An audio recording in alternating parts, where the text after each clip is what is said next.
Bonjour à tous, 500 personnes à Châlons, 300 à Besançon, 200 à Dijon, plus d'une centaine à Dole et Lons-le-Saunier.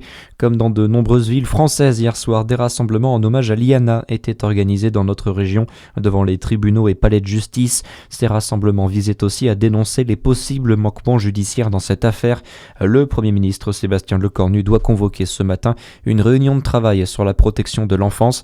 Les ministres de l'Intérieur et de la Justice, eux, seront auditionnés par le Sénat cet après-midi.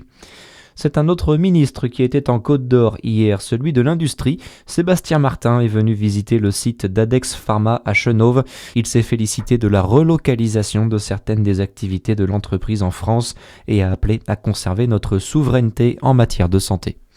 Il y aura donc une audience en justice. L'Office français de la biodiversité a confirmé la fin de l'enquête après la mort d'un lynx près de Saint-Claude fin 2024.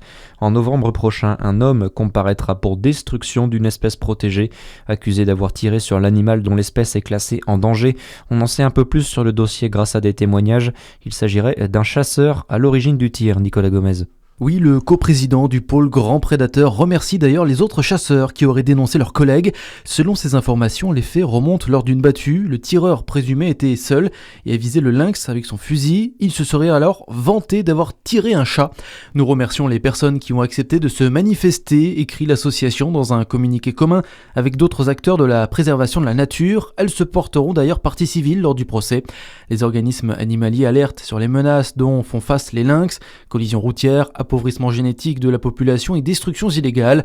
La parole des témoins est essentielle pour lutter contre ce fléau, assurent les associations. Le prévenu encourt 150 000 € d'amende et 3 ans d'emprisonnement. Le mois dernier, une habitante du Bas-Rhin a été condamnée pour avoir tué un lynx à coups de pelle alors qu'il s'était réfugié sur son terrain. En Saône-et-Loire, il n'y aura pas de nouvelles élections municipales à Louhans-Château-Renaud. Le tribunal administratif de Dijon a remis son verdict hier. 3 candidats battus en mars dernier avaient posé une requête suite à de supposées irrégularités au cours du scrutin du premier tour. Elles n'ont pas été retenues. Dans le reste de l'actualité, 2 nouvelles plaintes ont été déposées contre Patrick Bruel. 2 autres devraient l'être la semaine prochaine. Le chanteur a été placé en garde à vue hier pour des faits qui concernent 13 victimes. L'artiste de 67 ans est accusé par plusieurs femmes de viol et d'agression sexuelle. Pour équilibrer le système de retraite, il faudrait reculer l'âge légal de départ à plus de 67 ans en 2070. C'est la préconisation émise hier par le Conseil d'orientation des retraites. Il prévoit en effet un déficit de 2,4% du PIB, en cause une natalité plus faible que prévu.